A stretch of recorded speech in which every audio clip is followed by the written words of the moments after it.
ساعت 7:50 صبح این سحر مفتونه یک جوانزن 21 ساله محض از همین لب ساحل خود را بر رودخانه کافرنیان حواله می‌دهد. جسد این جوانزن از حدود ناحیه رودکی پیدا شد و هنوز جسد کودک 6 ماهش پیدا نشده است.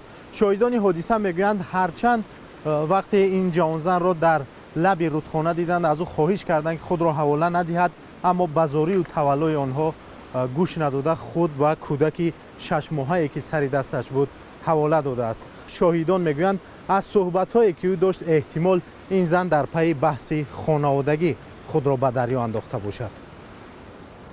چی را من نفهمیدم او چی جبر داشته، او چی داشته، او چی نخواهد که خطا بکشی کودکی بشه کسی میگه داره باید طفل بگناه او یگان گناه نداره که یگان چی مثال گپ کلانساز نباشه که بگه که من مثال گپ این خیلی ولی 7 ماه کودک خیلی خطا بینه چی باید میکنه.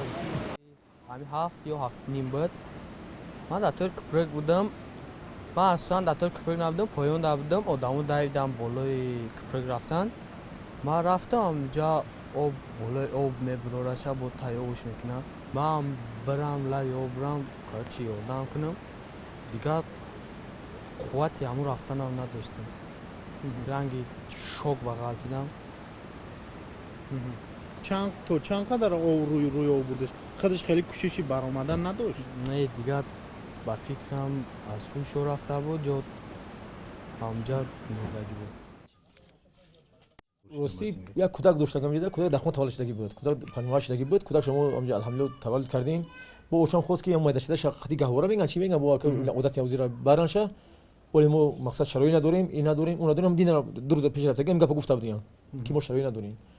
اگه مشکلی شد میگفتن که این فرزند خرابه خیلی وقتی که در اینجا ما بود یک 4 کیلو بود. وقتی که ما اونجا خبر گرفتیم او کودک اگر میکشیدی که 1 کیلو بود یا 2 کیلو. مشکلش همین که مقصد کودک این خیلی کسلیه.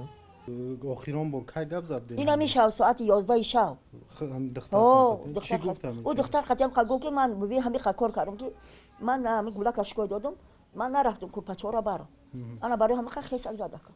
با او داد نمیدونم کلاس میگن دروغ میگن دمی سری کبری قدمی گفته که همه کسا خیس زدانم خشتم امی قیس انگلومش شما انا من گفته برای بگه که من خواری کیم امیدی ما دو نفروش دو خچه پرفتن همون خیلی کاره که جوگای خوبی قیس انگلوش باید که هر بگه میوردن در خونه میزدن این باید ایجا میبرده جوگای برامی دختر همین بگه گوده خم نکره گوده کش کویده عراقتی گفتم شمالش نزنه گودک مزش نبود گودک مزش نمیچینه گفته که شمالش نزنه گفته من نرفتم کپا رو نبردم شون خیست زده کن که اینا میخیلا